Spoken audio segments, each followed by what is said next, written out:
Y esperemos que así también no pase lo que pasó ayer, de que les digo que los primeros 3, 4 minutos se ven negros del video. Pues adelante, Arlet, si ya... Ah, muy bien, ya está comenzando la grabación. Bueno, muchísimas gracias, Arlet. Después de unos, pues, problemillas técnicos, ya estamos por acá nuevamente. Mucho gusto, muchachos. Bueno, ya terminamos de comentar el examen prelaboratorio. Son las 11:32 del día del jueves 31 de marzo del 2022. Estamos en el grupo 44. Eh, tenemos de horario de las 11 a las 14 horas. Y el día de hoy vamos a comentar la práctica número 6, propiedades coligativas, disoluciones de no electrolitos y electrolitos. Y justo en esta sesión, muchachos, quiero retomar la dinámica que habíamos utilizado en prácticas anteriores, que es, y de aquí me salgo, y por eso es que quería tener esta posibilidad de estar cambiando de ventana. Esa dinámica consiste en ver los videos y a partir de ahí comentar cuestiones teóricas y experimentales correspondientes en este caso a la práctica número 6. Esta práctica, muchachos, tiene 2 videos asignados, los 2 son relativamente pequeños y están narrados por la maestra Aide y la maestra Jimena. Ahorita si por favor me dicen si se escucha, ahorita ya está empezando a andar el video, pero se supone que se debe de escuchar, pero bueno, ahorita ustedes me dicen, nada más démosle pausa para que se cargue y ahorita va a aparecer. Y en cuanto se cargue, a ver si se oculte. Vamos a darle un poco de pausa. La tecnología no está colaborando el día de hoy, al parecer. Ahí se lo cierro. Este también. Este también. Para que... No, aquí está ya. Ahorita ya están dando el video. En cualquier momento se va a escuchar la voz de la maestra Jimena, me parece. Ahí no me digan, no se escucha. ¿Ustedes escuchan algo? Chicos, chicas. No, no se escucha. No nos escucha nada, ¿no? A ver, entonces espérenme. Va de nuevo. Lo raro es que... Ah, bueno, a ver, creo que ya... Ah, no, sí, sí tiene volumen. Ahí está.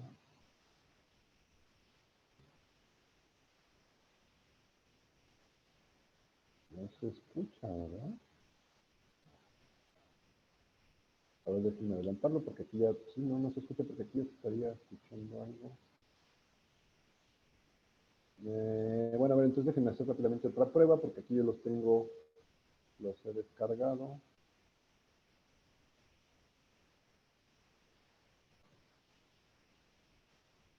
Creo que sí se va a escuchar. Eh, ¿Ahora sí lo escuchan? Se oyó algo muy quedito, profe. Quizás es el volumen. ¿Cómo, perdón? Sí se escuchó, pero tantitito. Quizás tenga que subirle el volumen. Ah, no, sí, sí. Es que le bajé y le puse pausa, pero fíjate, ahí va.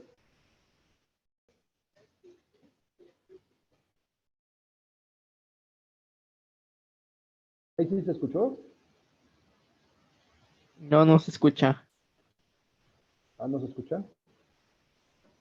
A ver, va de nuevo.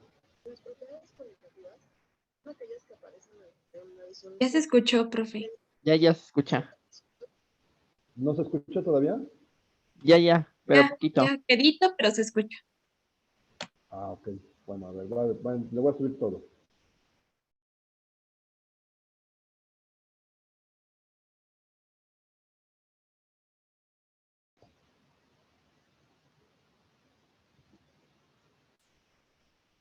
Bienvenidos al video del Laboratorio de Equilibrio y Cinética de la Facultad de Química, en el cual veremos la práctica de propiedades coligativas de electrolitos fuertes. Las propiedades coligativas son aquellas que aparecen al hacer una disolución, debido a la interacción que tiene el soluto con el disolvente. A mayor cantidad de partículas, mayor será el efecto, por lo que en compuestos que se disocian es importante conocer el número de iones o partículas que pueden estar presentes en la disolución. A este número se le conoce como factor de Van Hoff. El objetivo general de la práctica es analizar el efecto que tiene la adición de diferentes cantidades de un soluto electrolito fuerte sobre el abatimiento de la temperatura de fusión de un disolvente. Los objetivos particulares son determinar la temperatura de congelación de disoluciones acuosas de un electrolito fuerte a diferentes concentraciones a partir de una curva de enfriamiento, para poder comparar la temperatura de congelación de disoluciones de dos electrolitos fuertes a la misma concentración. Uno de ellos será el cloruro de sodio y el otro el cloruro de calcio. Y con ello podremos determinar el factor de Van Hoff para cada uno de los electrolitos. El problema entonces es determinar el factor de Van Hoff para las soluciones acuosas de cloruro de sodio y cloruro de calcio a las mismas concentraciones. El material que vamos a utilizar es el mismo que en la práctica de no electrolitos. Y son 5 tubos de ensayo, una lavilla, un vaso de unicel, un termómetro digital y un cronómetro. Los reactivos, en este caso son agua destilada, cloruro de sodio grado reactivo, cloruro de calcio grado reactivo y sal de grado. Para el diseño experimental, debemos tener en claro qué es lo que quiero hacer. En este caso, lo que queremos es determinar el factor de Van Hoff, el cual se puede obtener a partir de la siguiente ecuación, que relaciona el abatimiento de la temperatura de fusión de la disolución con el factor de Van Hoff, la constante crioscópica y la concentración molar. ¿Cómo lo voy a hacer? Pues determinando de nueva cuenta la temperatura de la disolución en función del tiempo, para con ello hacer una curva de enfriamiento y obtener la temperatura a la cual se están congelando las diferentes disoluciones. Veamos cómo lo hacemos en el laboratorio. Con los reactivos anteriormente mencionados se preparan las disoluciones de las diferentes concentraciones tanto de cloruro de sodio como de cloruro de calcio.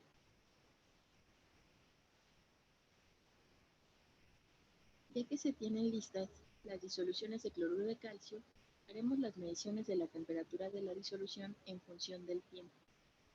Al igual que en la práctica anterior, ponemos hielo, agua y la sal de grano en el vaso de unicel para enfriar las disoluciones hasta la congelación de las mismas.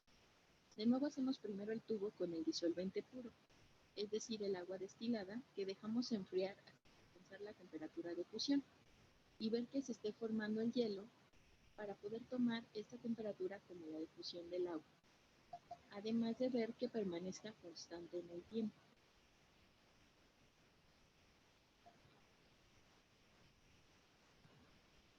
Para determinar la temperatura de fusión de las diferentes concentraciones de las disoluciones de cloruro de calcio, vamos a colocar cada uno de los tubos por separado dentro del vaso de unicel y tomamos la temperatura en función del tiempo, hasta que la temperatura sea constante por un intervalo de tiempo. Es importante asegurarnos que a esta temperatura tengamos la formación del sólido.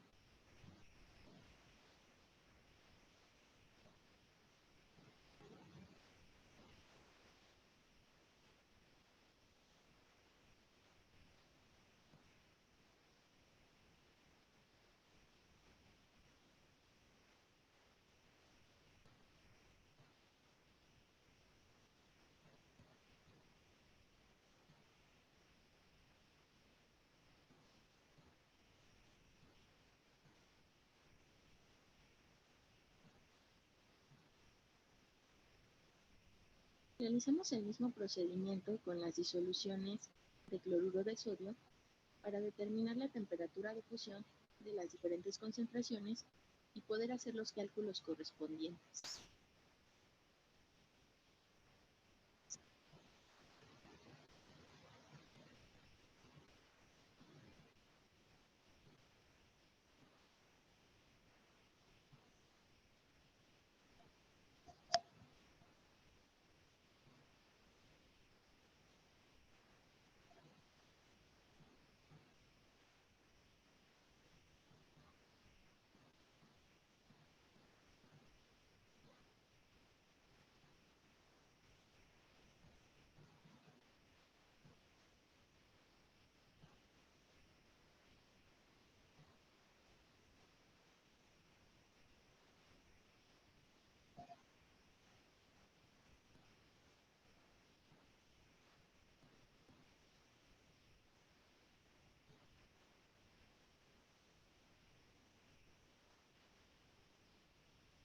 Una vez que obtenemos las temperaturas de las diferentes concentraciones molares en función del tiempo, llenamos la siguiente tabla y con esto podemos hacer la curva de enfriamiento. Esta es la curva de enfriamiento para el cloruro de sodio, en la cual podemos ver cómo al aumentar la concentración disminuye la temperatura de fusión que se mantiene constante. Llenamos también la tabla con datos experimentales para el cloruro de calcio, en donde tenemos las temperaturas en función del tiempo para las diferentes concentraciones y de nuevo obtenemos la curva de enfriamiento para el cloruro de calcio. En esta ocasión, los cambios en la temperatura de fusión son mucho mayores que en el caso anterior. Una vez que tenemos las temperaturas de fusión, llenamos esta tabla tanto para el cloruro de sodio como para el cloruro de calcio, en donde determinamos el delta de temperatura, que será igual a la temperatura de fusión del disolvente puro menos la temperatura de fusión de la disolución a cada una de las concentraciones estudiadas.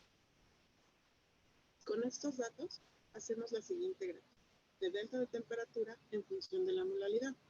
Los puntos de color azul son los del cloruro de sodio y esta es la ecuación que ajusta con esos datos. Mientras que los puntos de color verde son para el cloruro de calcio y esta es la ecuación que ajusta con sus datos. Recordando que el delta de temperaturas es igual al factor de Van Hoff por la constante crioscópica por la molaridad, entonces la pendiente de esta curva será el factor de Van Hoff por la constante crioscópica. Por lo tanto, de la pendiente podemos despejar el valor del factor de Van Hoff para cada una de las. De la gráfica 2 podemos tener el delta de temperaturas del electrolito en función del delta de temperaturas del no electrolito teórico. La pendiente de esta recta nos dará entonces el factor de Van Hoff directamente. Podemos ver que para el cloruro de sodio, la ecuación que ajusta mejor es la de acá abajo, mientras que para el cloruro de calcio, el ajuste lineal es el siguiente. Por lo tanto, el factor de Van Hoff para el cloruro de calcio es de 2.88, mientras que para el cloruro de sodio es de 2.080. Muchas gracias por su atención. Espero que este video haya sido útil. Si tienen alguna duda, por favor, chequenlo con su profesor. Bueno, muy bien, muchachos. Este video que sí alcanzamos a ver, como lo comentaron en varias ocasiones las maestras Aide y la maestra Jimena, son semejantes experimentalmente hablando con respecto a la primera parte del experimento de la práctica número 6. Bueno, sin embargo, como telón, quiero que, aunque no se escuche, déjenme darle X aquí, y aunque no se escuche, me gustaría que estuviéramos, este es el 1. Quiero hacer algunos comentarios y sobre todo preguntas de algo general, en términos, repito, de que la parte experimental, muchachos, es común con respecto a los dos solutos que no se mencionan en el video que escuchamos. En el primer video se habla de, si no mal recuerdo, los solutos urea y dextrosa, los que no forman los no electrolitos. Y en el video que acabamos de escuchar, ya es cloruro de sodio y cloruro de calcio. Bueno, en ese sentido, en ambos videos habla justamente de las propiedades coligativas y la práctica 6 particularmente hace énfasis, pone atención en el descenso crioscópico, que se refiere a la disminución de la temperatura de fusión, ojo, del disolvente, cuando ya tiene disuelto el soluto, en comparación con el disolvente sin soluto disuelto. Y aquí hay una cuestión de la cual platicábamos desde la unidad 1, muchachos, que es que seguramente ustedes recordarán que desde sus conocimientos de química general nos recomiendan no utilizar el término de sustancia pura, de su pleonasmo. Una sustancia, desde el punto de vista de nuestro contexto físico-química, pues es un componente. Entonces ya no hay necesidad de decir sustancia pura. Sin embargo, en la literatura físico-química, ustedes leerán, escucharán profesores, conferencistas, investigadores que hablan, por ejemplo, en este caso, del disolvente puro. Esto es con toda la intención, muchachos, de hacer énfasis en que solo es el disolvente.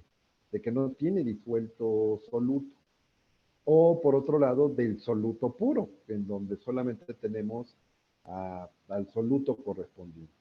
Bueno, efectivamente aquí estamos viendo los reactivos de dextrosanhidra y urea, pero lo que les decía es que estas propiedades coligativas, específicamente el descenso crioscópico o disminución en la temperatura de fusión de una disolución, es con respecto a la temperatura de fusión del disolvente sin soluto disuelto.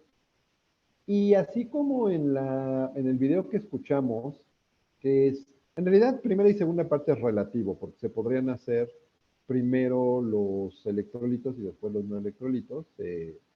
Más bien fue como un orden que elegí para los videos. Y bueno, el primero nos escuchó, que es el que estamos viendo, pero la diferencia es que, a lo que iba es que en este se calcula la constante crioscópica, que es una propiedad del disolvente. En este caso, el disolvente es agua destilada.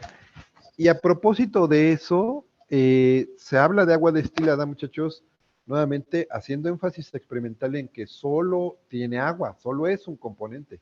Aunque seguramente ustedes recordarán que para que verdaderamente fuera eso, habría que o tridestilarla, habría que desionizarla, habría que pasarle por varios filtros, como de carbón activado. Déjenme ponerle pausa aquí porque les quiero preguntar algo de lo que estamos viendo, pero nada más termino esta idea de, y aún tridestilándola, desionizándola, pasándola por carbón activado, el agua quedaría, pues, analíticamente como con una pureza del 99.99999, ¿no? O sea, siempre termina teniendo, pues, lo que conocemos desde el contexto analítico, una o unas impurezas, ¿no?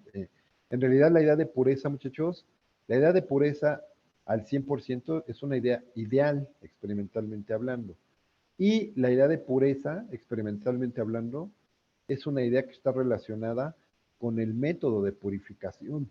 Es decir, una sustancia puede tener diferentes grados de pureza. De hecho, si se fijan al inicio de los videos, nos hablan de reactivos analíticos, ¿no? O de grado analítico. Entonces, y eso tiene que ver justo con su pureza analítica y eso tiene que ver con, sí, bueno, usamos agua destilada con la suposición de que tiene, entre comillas, más agua que el agua de la llave, ¿no? Esto puede sonar paradójico, pero cuando digo que tiene más agua me refiero a que, aparte de todas las sales disueltas, pues la mayor concentración sería de agua.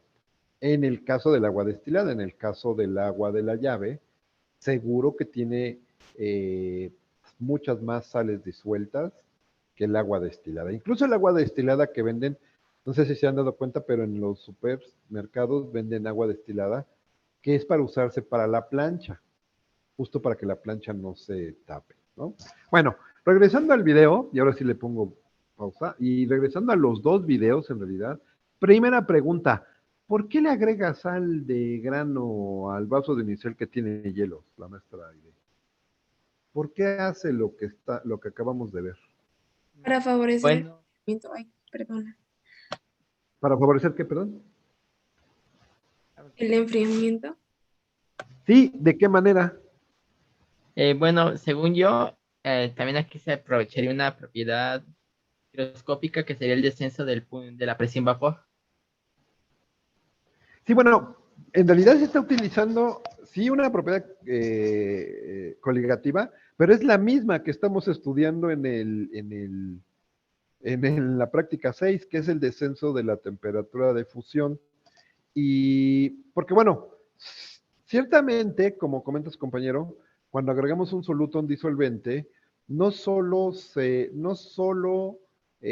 obtenemos un efecto, son en realidad los efectos coligativos: disminución de la temperatura de fusión, aumento de la temperatura de ebullición, disminución de la presión de vapor, variación de la presión osmótica. Pero en este caso, agregarle sal al hielo, muchachos, es, como decía su compañera, para favorecer el enfriamiento, para favorecer tener temperaturas menores, porque lo que estamos haciendo es disminuir la temperatura de fusión. O sea, paradójicamente estamos utilizando como recurso experimental algo, un fenómeno que después estamos analizando de manera experimental, que es el descenso crioscópico o la disminución de la temperatura de fusión.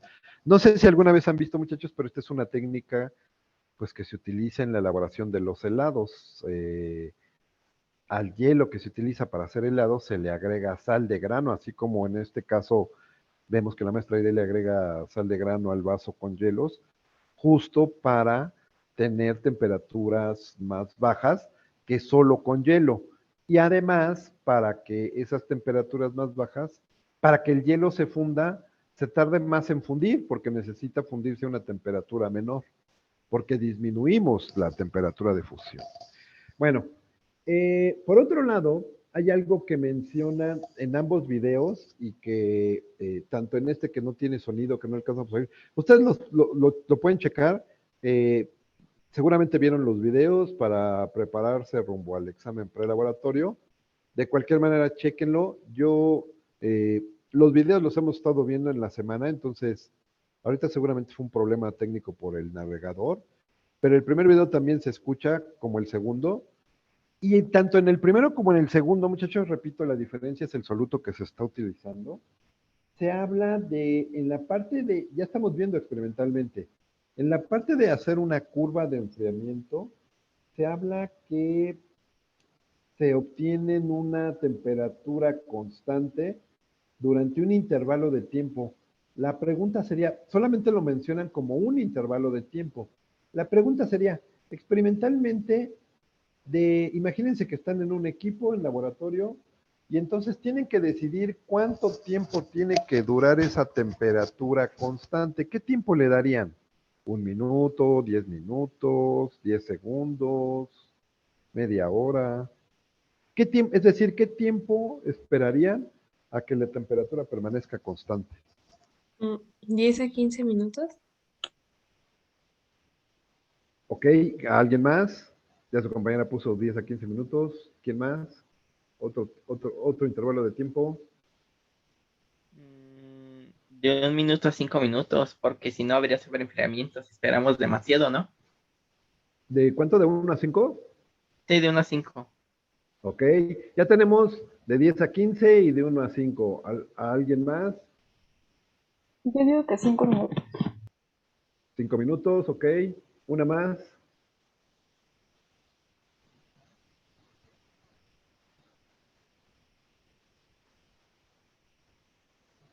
Un De intervalo más. 5 a 10. De 5 a 10. Bueno, resulta ser, muchachos, que si ustedes revisan los protocolos del semestre pasado del laboratorio de termo que ya llevaron, y si cuando lo vuelvan a hacer, ya sea el próximo semestre, que muy probablemente ya regresaremos el 100% a presencial, lo que se recomienda en los protocolos de manera general es un periodo de 3 minutos. Es un poco menor a lo que varios de ustedes decían. Y sí, efectivamente, como por ahí me parece que comentaba Alan, tampoco es que se deja mucho tiempo porque una vez, a ver, ¿para qué usamos la curva de enfriamiento en este caso, muchachos? Porque lo que estamos buscando es el valor de la temperatura de fusión experimental de la disolución. Y una vez que la disolución se congela, se solidifica, tiene la posibilidad de empezar a disminuir la temperatura. En el proceso de equilibrio sólido-líquido, es decir, cuando se está solidificando, la temperatura permanece constante. Y esa temperatura constante es la que podemos asignar como la temperatura de congelación o la temperatura de fusión. A propósito, pregunta, ¿cuál es la diferencia? Imagínense que estamos haciendo el experimento a nivel del mar, eh, a una atmósfera de presión, a un bar de presión atmosférica. La pregunta es, ¿cuál es la diferencia entre la temperatura normal de fusión y la temperatura normal de congelación? ¿Qué Mm, diferencia hay, chicos? No hay ninguna, según yo, a la que afectaría sería la de ebullición, ¿no? O bueno, no sé. Ok, sí, bueno, pero ahorita estamos como centrándonos en el proceso en el equilibrio sólido-líquido, ¿no? Sí, efectivamente, otra de las propiedades coligativas es el aumento en la temperatura de ebullición, pero justo esta práctica apunta hacia la disminución de la temperatura de fusión. Y la pregunta más bien iba en torno a que su compañera comentó que no hay diferencia. Eso quiere decir, pregunta para todos, eso quiere decir que a condiciones de presión constante, la temperatura de fusión y la temperatura de congelación es la misma. Pregunta de sí o no. Repito, a presión constante, Sí, quiere decir que la temperatura de fusión y la temperatura de congelación es la misma. Alan ya dijo que sí, ¿qué dicen los demás? Sí, sí. Sí, porque Sí, yo lo dije. sí, efectivamente, es la misma. Entonces, pregunta, ¿por qué tiene dos nombres? Sí, tienen razón, es el mismo valor que... bueno, Sí, según yo es adelante. por la transición de fase, ¿no? Sí, Estamos, bueno, en qué sentido? si nos vamos a un diagrama de fases, Sí, el punto donde, bueno, estaríamos sobre una línea, sobre la línea de la transición de fase de sólido líquido. Entonces, por lo tanto, puede tener esa temperatura, esos dos nombres, porque estaríamos hablando de la transición de fase. sí.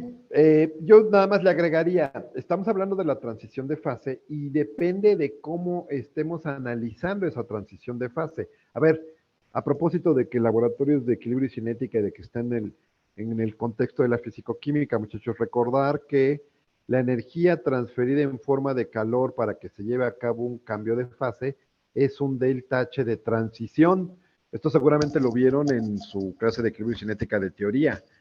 Y esto lo vieron en teoría y lo vimos acá en laboratorio en la práctica 4, se modela matemáticamente con la ecuación de Clausius-Clapeyron. O sea, las líneas de equilibrio matemáticamente se modelan, en este caso la línea de equilibrio líquido-sólido, se modela con la ecuación de Clausius-Clapeyron para el equilibrio líquido-sólido o sólido-líquido.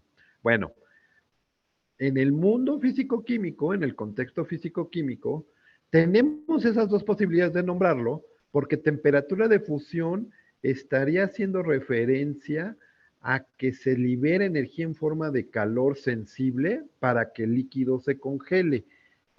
Perdón, para que el líquido se funda, estaríamos suministrando la energía. En cambio, para que se congele, la misma temperatura, si se imaginan esta línea que mencionaba su compañero Alan, pero ahora no en un diagrama de fases presión-temperatura, sino en un diagrama de fases temperatura en función de la energía, en forma de calor. En el eje de las Y es temperatura y en el eje de las X calor. Y le pueden agregar calor en función de un mol de la sustancia.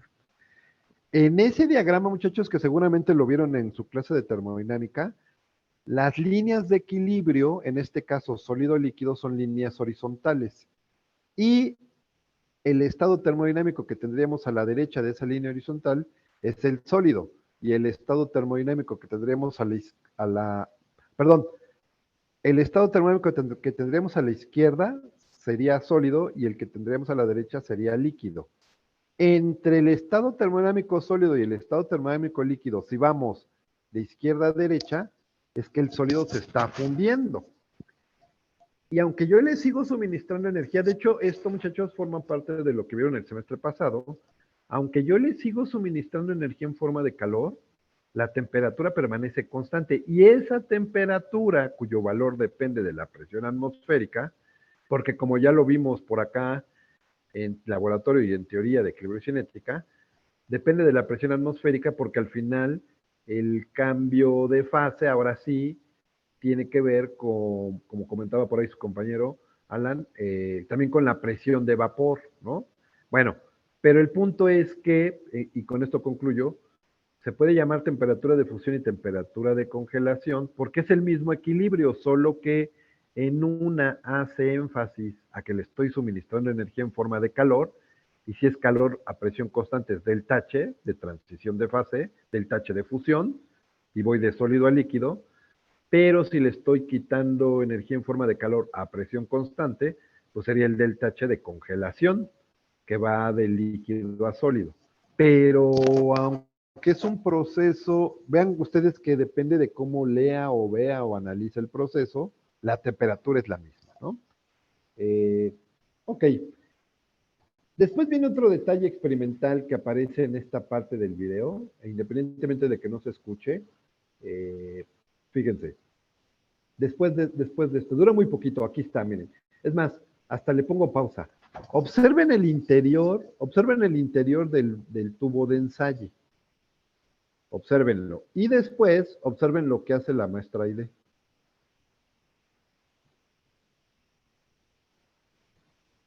Y vuelvan a observar el interior del tubo de ensayo. Ahorita que le puse pausa.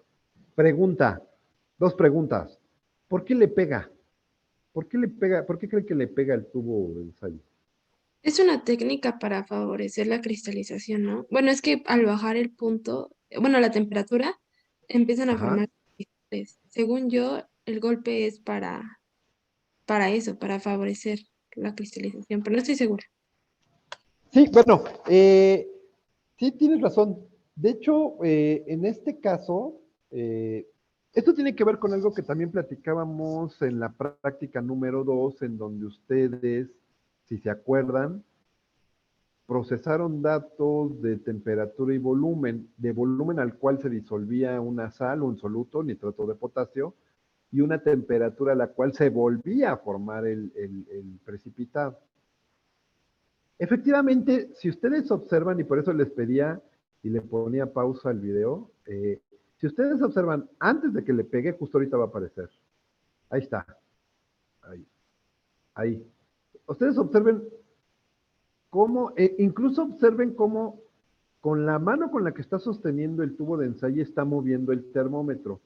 Y vean que cuando se mueve el termómetro, también se empieza a formar el sólido.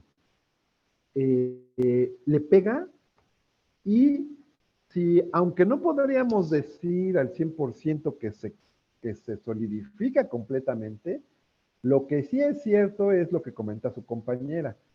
Esa perturbación mecánica, muchachos, dada por ese golpecito, lo que hace es favorecer o la formación del sólido o la formación del cristal, dependiendo, aquí más bien dependerá de la naturaleza química del soluto, pero también de las condiciones experimentales a las cuales se esté llevando a cabo la solidificación.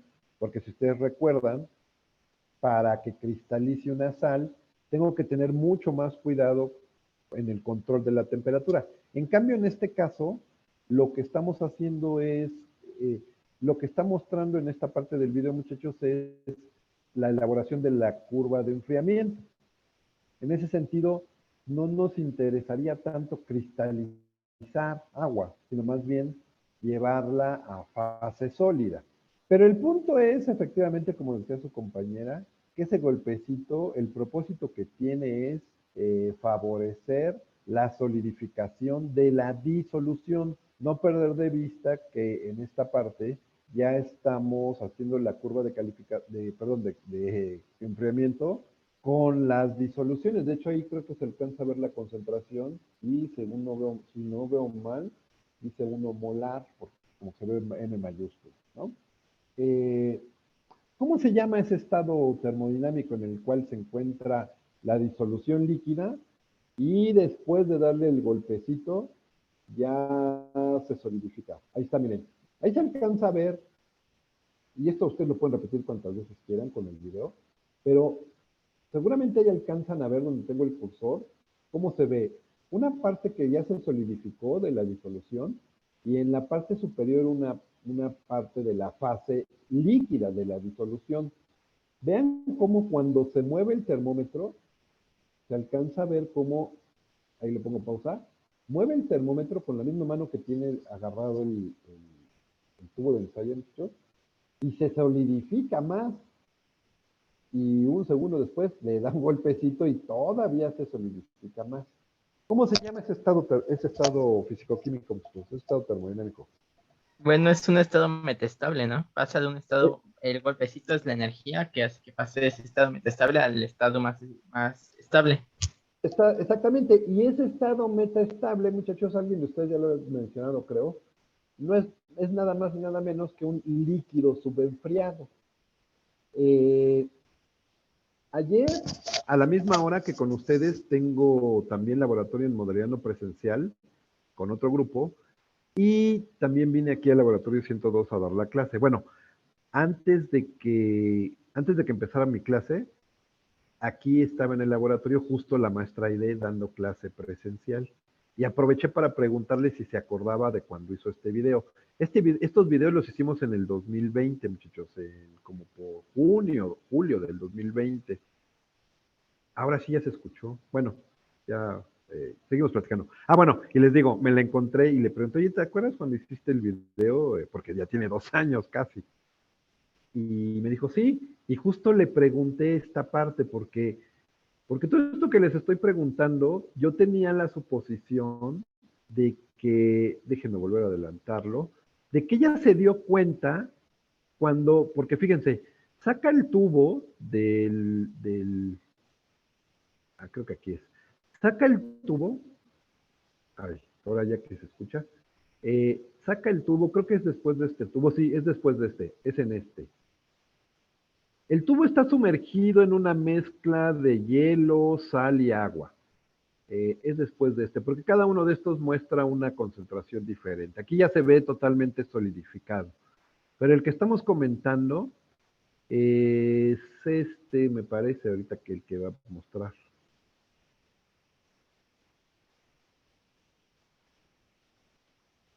No, tampoco.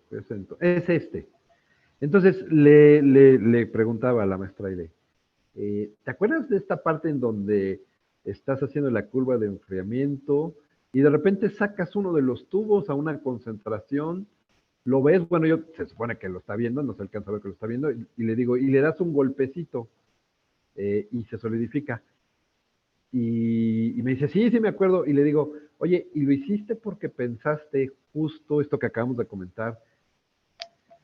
Esta curva de enfriamiento, muchachos, se repito en el contexto, para no perder de vista el contexto de la práctica 6, es con la intención de obtener la temperatura de fusión de las disoluciones a diferente concentración. Entonces, les repito, le pregunté a la maestra Aide si se acordaba de que por qué le dio el golpecito. Y sí, justamente le da el golpe porque pregunta, si no fuera una fase metaestable, ¿qué hubiera sucedido después del golpe? Porque justo ella se acordó que le dio un golpecito porque ella supone que es una fase metaestable.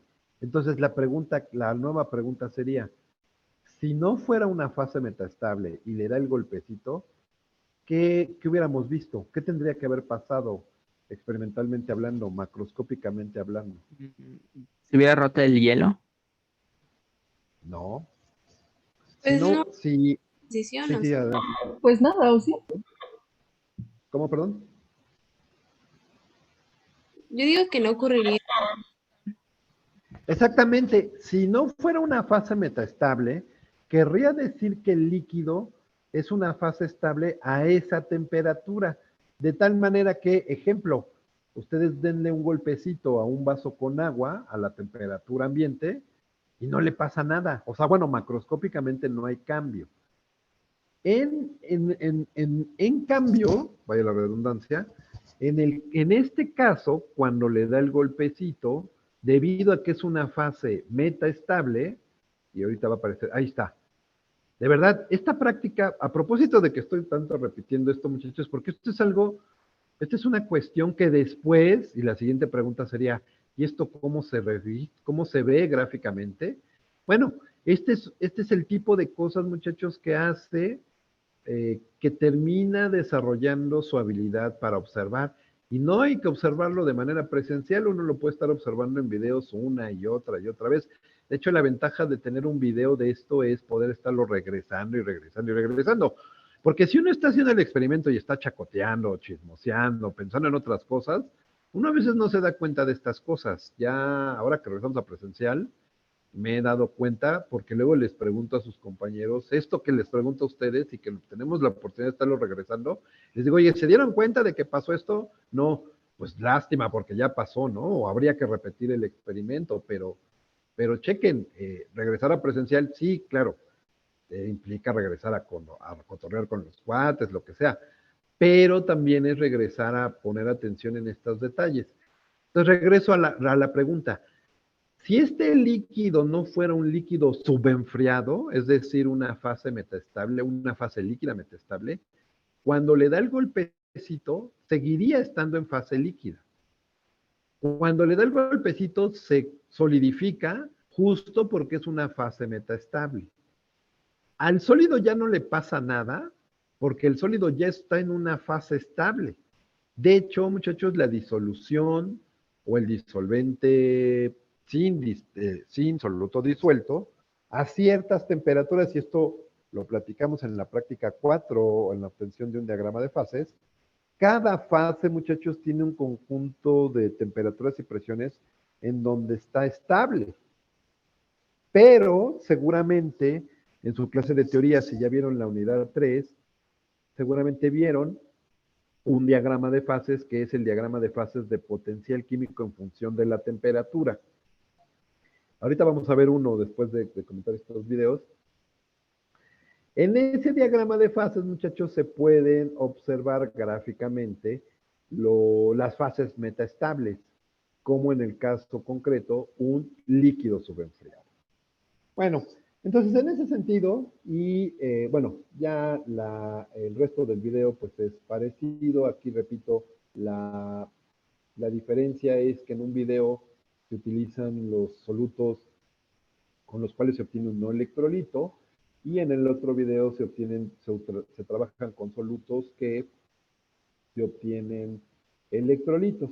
Bueno, me regreso y cambio de documento. No me detengo mucho acá porque ya se comentó en los videos, pero bueno, y finalmente ya estamos en la aplicación justo del objetivo general y de los objetivos particulares, y ya incluso ya analizamos una parte del problema.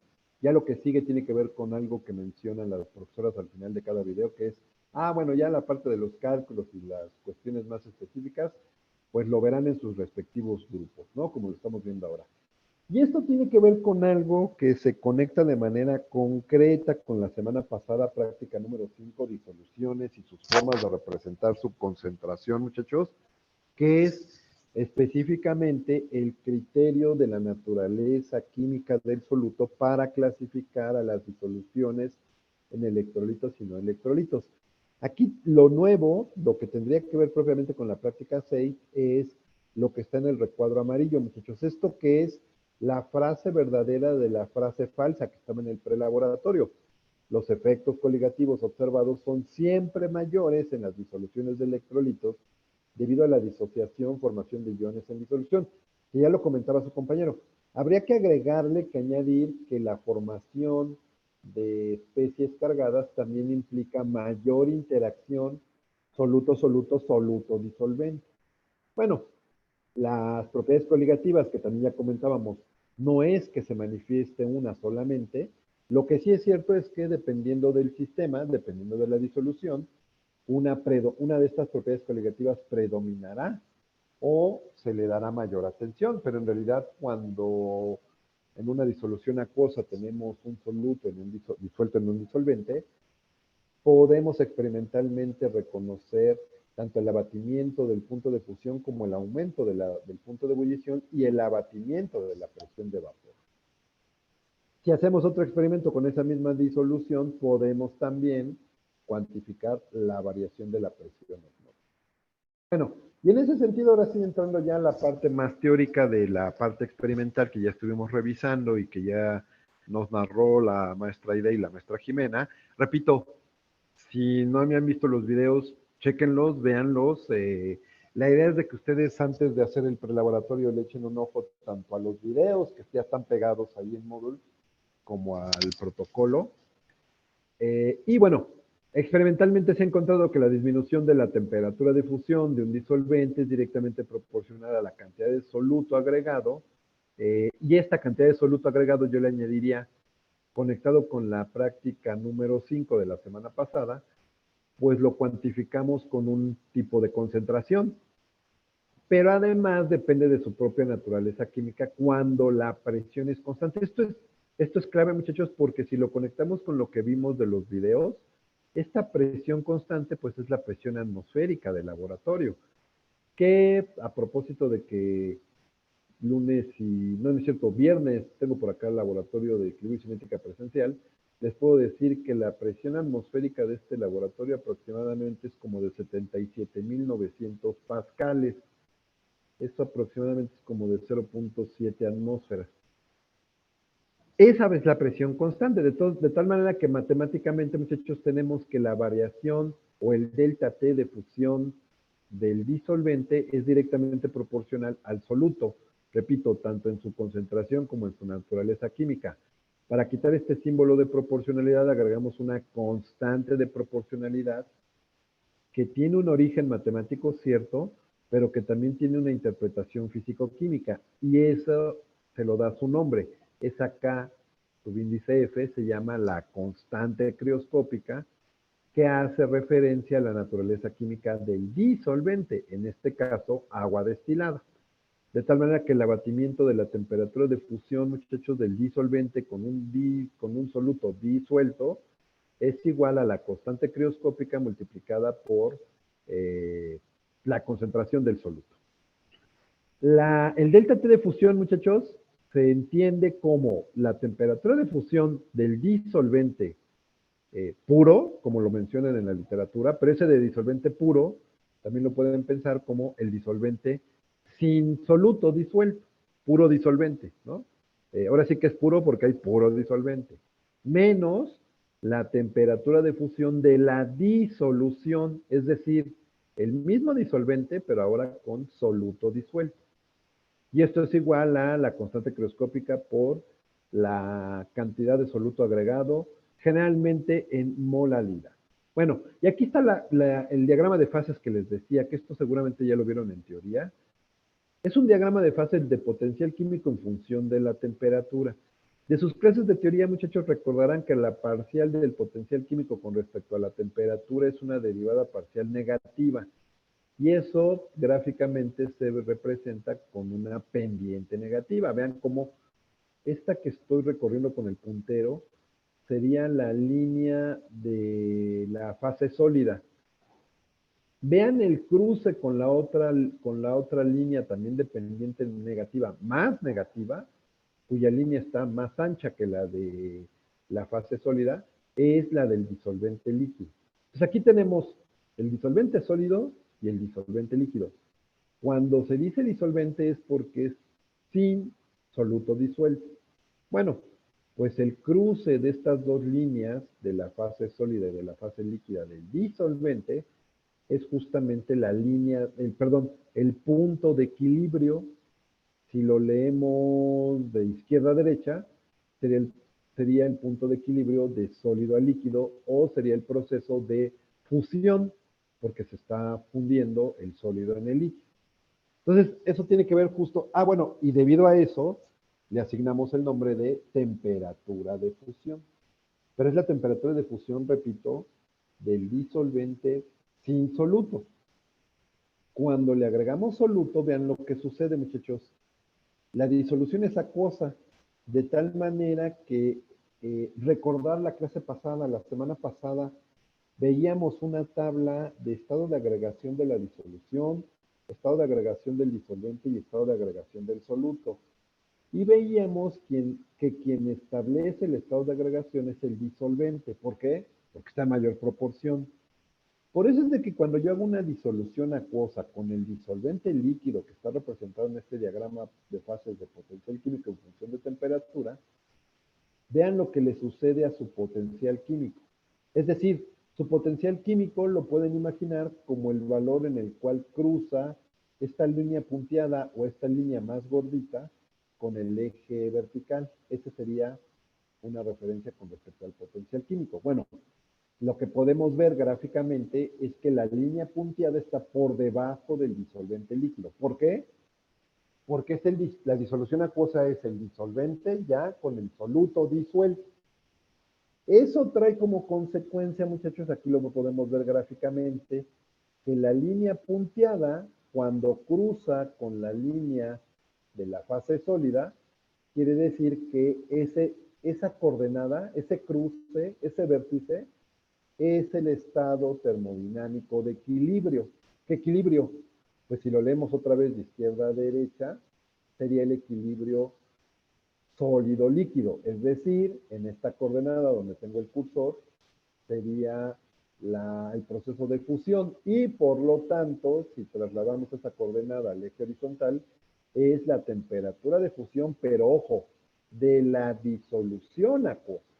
Es decir, en esta gráfica, muchachos, está representado lo que acabamos de ver experimentalmente, que lo va narrando la maestra Aide y la maestra Jimena, y nos lo va mostrando la maestra Aide cómo lo va haciendo. Bueno, específicamente el efecto coligativo en un no electrolito, Ne, es uno de ellos es el abatimiento de la temperatura de fusión. Vuelvo a repetir, el delta T de fusión es el descenso de fusión, del punto de fusión, perdón, del no electrolito, y está en unidades de temperatura como Kelvin. K subíndice F es la constante crioscópica que depende de la naturaleza del disolvente, cuyas unidades son kilogramo por Kelvin sobre mol, y B minúscula subíndice soluto es la cantidad de soluto que disuelvo en el disolvente expresada con una forma de concentración de las cuales platicamos la clase pasada, que es la molaridad del soluto, que a su vez se relaciona con el número de partículas del soluto, y debido a la forma de expresión de la concentración que se hace, las unidades son de mol, de cantidad de sustancia, mol, sobre cantidad de sustancia del soluto sobre cantidad de materia en kilogramos de disolvente. Para el caso del agua, muchachos, la constante crioscópica tiene un valor teórico de 1.86 kilogramos por Kelvin sobre mol.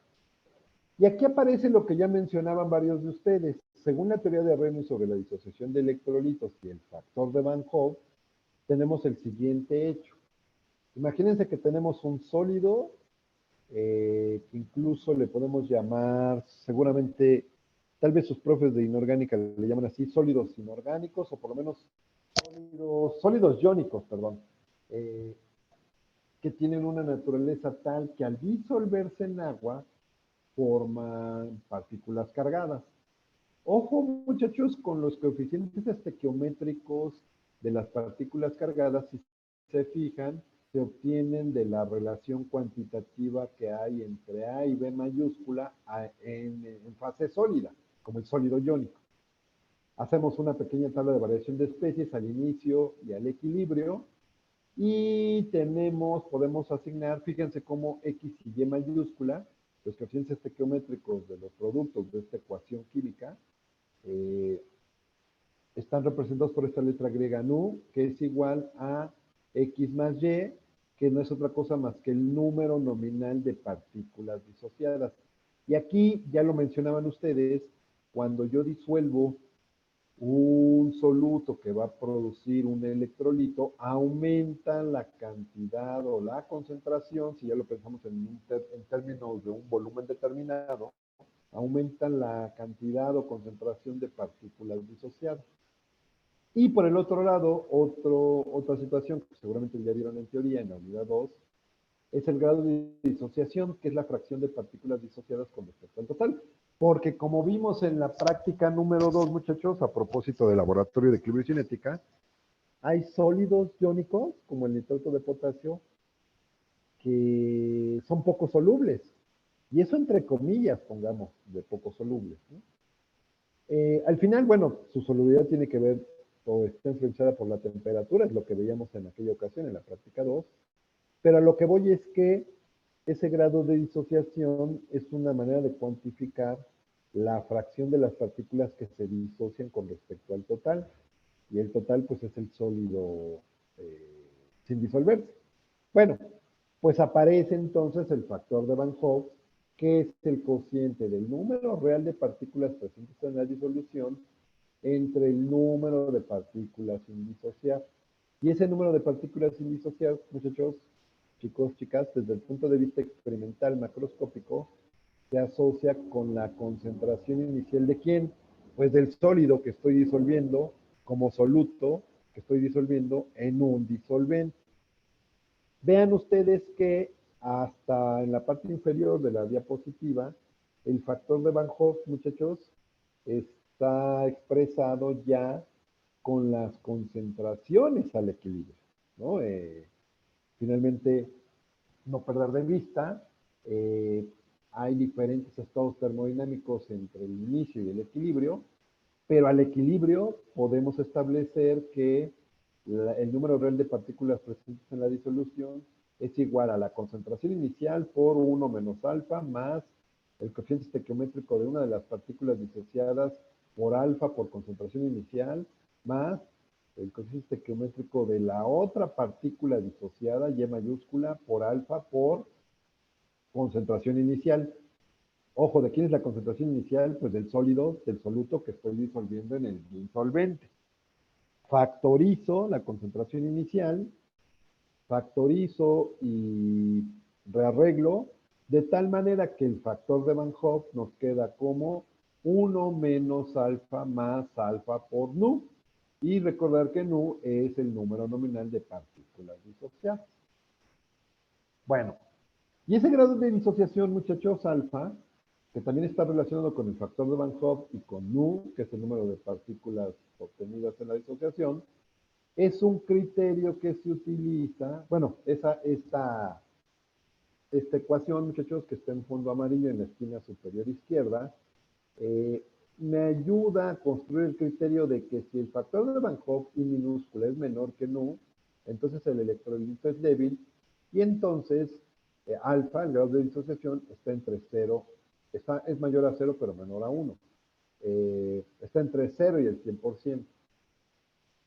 Y si el factor de Van Hoff es igual al parámetro nu o al número nominal de partículas disociadas, el electrolito es fuerte. Y eso quiere decir que el grado de disociación es igual a 1 o al 100%. De tal manera que el número nominal de partículas disociadas, repito, retoma los coeficientes estequiométricos de las partículas disociadas debido al soluto que disuelvo en el disolvente. Y en el caso concreto de esta práctica número 2, muchachos, para el caso de solutos que forman electrolitos, tenemos al cloruro de sodio y al cloruro de calcio. Vean ustedes estequiométricamente, en el caso del cloruro de sodio, la concentración total de partículas se duplica. ¿Por qué? Porque en el lado de izquierdo de la expresión tengo una partícula y del lado derecho de la expresión tengo 2 partículas. Así que por eso es que se dobla la concentración total de partículas. En el caso del cloruro de calcio, se triplica, porque en el lado izquierdo de la representación tengo una partícula y en el lado derecho tengo 1 de calcio y 2 de cloruros. 1 de calcio, 2 más y 2 de cloruros. Por eso es que hay el triple de partículas. Y por eso es que los efectos coligativos tienen una mayor intensidad en el caso de solutos que forman electrolitos. Otra cuestión relevante teórica de la cual nos hablan las profesoras, y este sí lo escuchamos porque lo hablan en el segundo video, es obtener el factor de Van Hoff a través del cociente del abatimiento de la temperatura de fusión correspondiente al electrolito y al no electrolito. De tal manera que, bueno, esta parte ya la vimos en el video, de tal manera que, esta parte ya la vimos, pero vale la pena hacer nada más una mención. Esta es una curva de enfriamiento, muchachos, y de hecho es una curva de enfriamiento obtenida experimentalmente. Ojo, recordar lo que hemos platicado en varias ocasiones con respecto al tipo de gráficas. Vean cómo es una gráfica de dispersión, muchachos, porque solo los puntitos blancos son los que experimentalmente se conocen de temperatura en función del tiempo. Entonces, y aquí viene la parte que comentábamos con respecto al intervalo que ustedes decían de 1 a 5, de 5 a 10.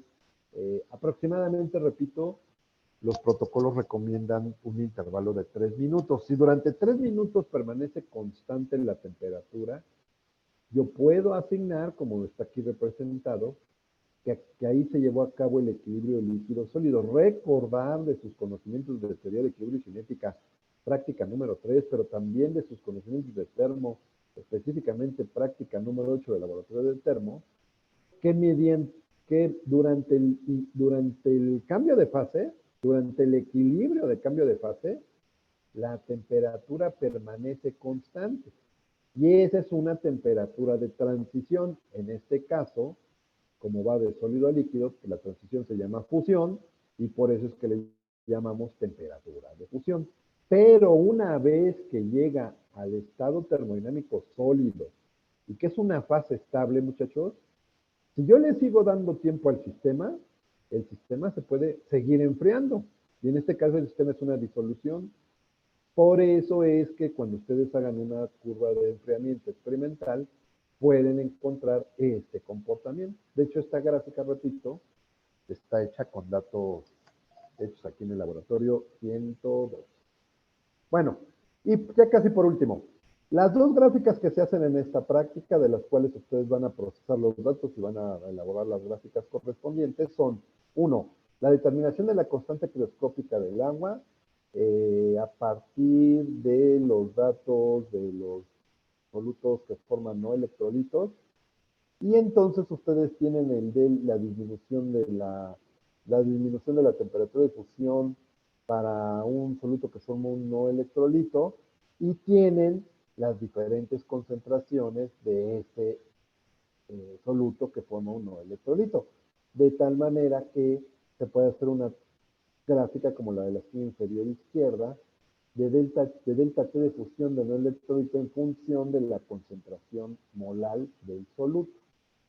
Vean ustedes cómo de la expresión delta T de fusión de no electrolito igual a la constante crioscópica por la concentración molal del soluto, podemos reconocer una línea recta en donde la variable dependiente es el delta T de fusión de no electrolito, la variable independiente es la concentración del soluto, la pendiente es la constante crioscópica, que de ahí la van a obtener experimentalmente y la van a comparar con el valor teórico de 1.86 kilogramos por Kelvin por mol, y la ordenada al origen en este caso es igual a 0. De tal manera que, bueno, ustedes tienen que obtener la constante crioscópica para la urea y para la dextrosa y calcular el porcentaje de error. Repito, el porcentaje de error con respecto a la constante crioscópica teórica que está ahí. Y en la segunda gráfica, muchachos, lo que van a hacer es determinar el factor de Van Hoff, y minúsculo.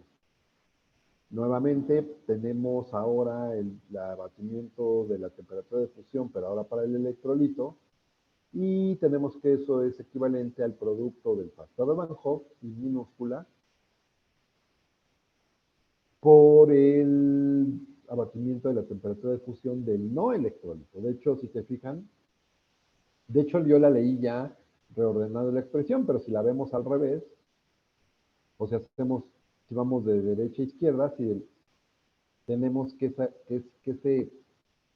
esa ecuación que se asemeja al modelo lineal, pues viene del cociente de la definición del factor de Van Hoff. De tal manera que con el factor de Van Hoff y conociendo el parámetro nu, que lo conocemos debido a que sabemos que bueno, lo conocemos y aquí lo tenemos en el documento, aquí está. Nu para cloruro de sodio y para cloruro de calcio, pues lo sabemos porque sabemos los coeficientes estequiométricos de las partículas disociadas. ¿Por qué decía esto? Porque otra parte de los cálculos de esta práctica número 6, muchachos, es calcular el grado de disociación para el cloruro de sodio y para el cloruro de calcio. Tenemos el factor de Van Hoff I menos 1 entre nu menos 1, y se sustituye del valor experimental, que es directamente la pendiente de la gráfica de delta T de fusión del electrolito en función del delta T de fusión del no electrolito, y que como conocemos cada soluto tenemos a nu menos 1. Y bueno, aquí entonces, aquí puse la constante crioscópica, por si la necesitan para calcular la temperatura de fusión del no electrolito. La temperatura de fusión del no electrolito, muchachos, recordar, aquí está, en la diapositiva anterior, que es la temperatura de fusión del disolvente sin soluto menos la temperatura de fusión de la disolución. Pregunta, ¿de dónde obtengo la temperatura de fusión de la disolución?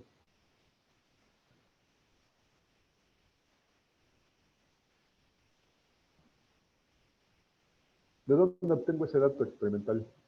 La temperatura de fusión de la disolución. ¿Alguien se acuerda? Dijo ebullición, ¿verdad? Sí, perdón, me equivoqué. La temperatura de fusión de la disolución. La temperatura de fusión de la disolución, ¿en qué parte del experimento la obtengo o la consulto o alguien me la dice?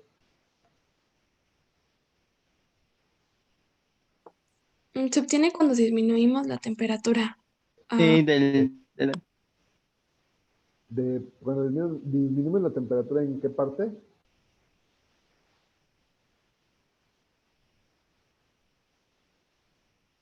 ¿Nadie? Cuando hacemos la curva de enfriamiento, tal vez a eso se refería, ¿no? Eso de disminuir la temperatura tiene un nombre, es hacer una curva de enfriamiento. Y la curva de enfriamiento justo sirve para registrar de manera experimental la temperatura de fusión de la disolución, ¿no? Ojo, ¿qué es este término? ¿Y qué es este término? ¿Y qué es este término?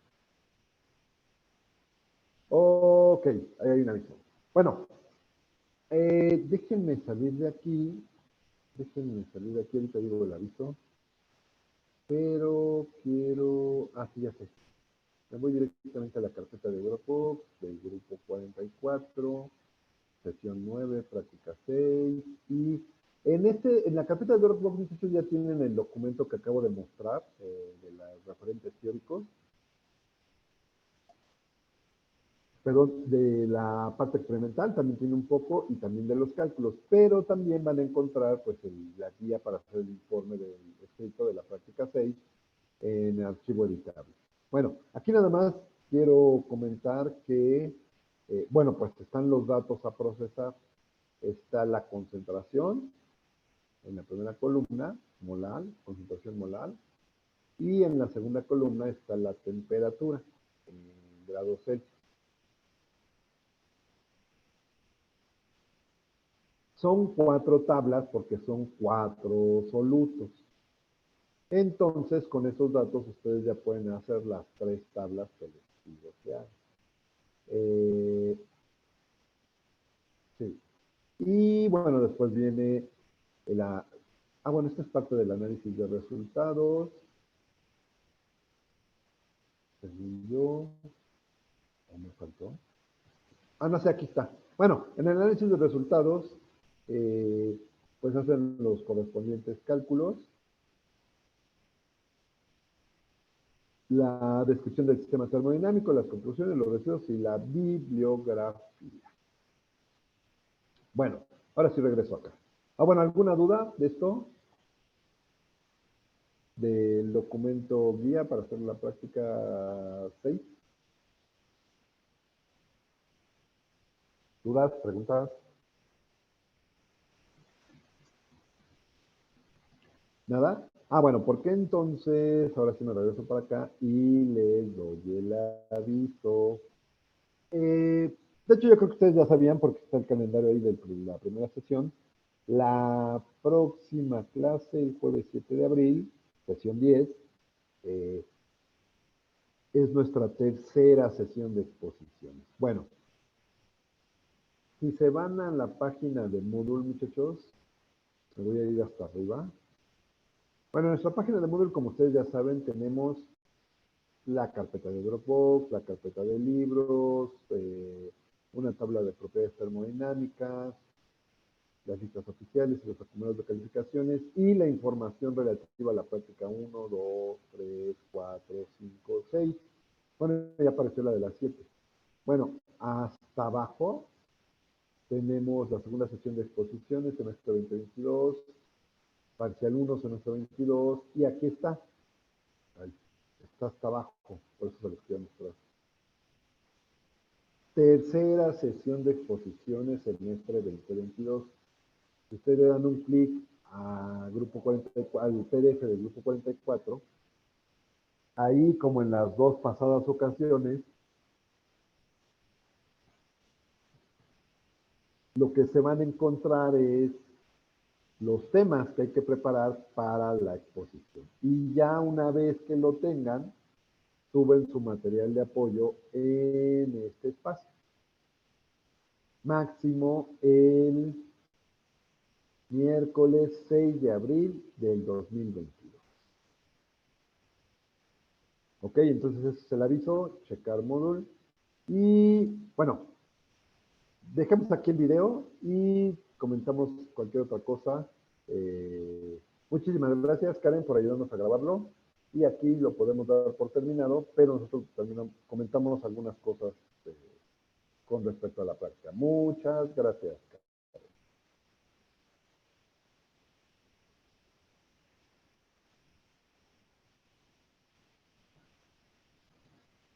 Bueno, dejo de compartir. Entonces, saludos nuevamente. Estamos regresando aquí con una duda que nos formuló Mauricio en el grupo 44 del Laboratorio de Equilibrio y Cinética. Y aquí está. Estaba buscando esto. Bueno, la pregunta me parece, y si no, tú dime si no era en relación a eso, Mauricio, tiene que ver con el delta T de fusión, que puede ser del no electrolito, eso significa Ne, o puede ser, creo que se lo tengo acá, el electrolito. Primero, este delta T, muchachos, tanto del electrolito como del no electrolito, es la manera de representar lo que se llama el abatimiento crioscópico o la disminución de la temperatura de fusión, ya sea de la disolución no electrolito o de la disolución electrolito. Se representa como un delta T, repito, y es de fusión, pues porque se está considerando que pasa de sólido a líquido. De lo que se trata, y aquí sí, vean ustedes cómo, aquí está, déjenme poner el puntero, aquí está la expresión en la esquina superior izquierda del abatimiento de la temperatura de fusión para el no electrolito. Pero vean el lado derecho de la ecuación, temperatura a la cero de fusión menos temperatura de fusión. Vean ahora la ecuación en la esquina superior izquierda de la disminución en la temperatura de fusión de la disolución electrolito. La parte de la derecha, vean cómo es la misma, T0, T a la cero fusión menos T fusión, es la misma que esta ecuación. Lo que significa, esto tiene que ver porque significa que T a la cero de fusión es la temperatura normal de fusión del disolvente sin soluto disuelto, puro disolvente. Les decía hace rato, los libros de físico-química dicen que es la temperatura de fusión del disolvente puro. Solo hay disolvente, ¿no? Puro disolvente. Menos la temperatura de fusión, observen cómo ya no tienen su índice cero, simplemente T, ya no tiene el exponente cero, perdón. Simplemente T, subíndice, fusión. Bueno, esto es porque esta temperatura de fusión ya es de la disolución. Y esto se cumple, aquí lo tenemos en el factor de Van Hoff, se cumple tanto para los solutos que forman electrolitos como para los solutos que forman no electrolitos. No sé si quedó un poco más claro o menos. Y esa temperatura de fusión, la que está a la derecha, es Ajá. la en donde se lleva a cabo el equilibrio en la curva de enfriamiento.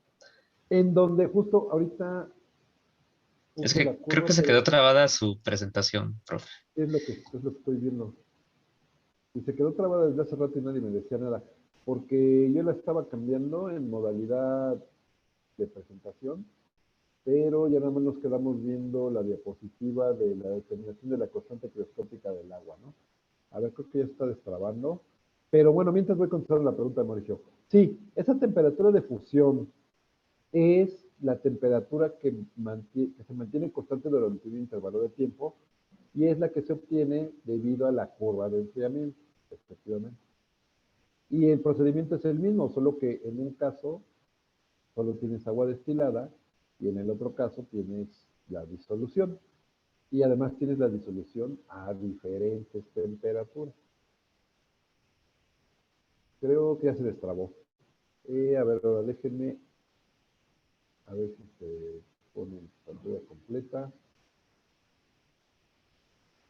Bueno, no se pone en pantalla completa, pero ahí estamos viendo, repito, este círculo en donde se muestra que la temperatura ya permaneció constante. ¿Quedó un poco más claro, Mauricio? Sí, ahora sí, profesor, muchas gracias. Sí. Ok, de nada. Bueno, muy bien, chicos, más dudas. Ya se volvió a trabar esta presentación. Déjenme salir. Ah, bueno, ya, ahorita, si necesitamos, la vuelvo a poner. ¿Dudas, comentarios?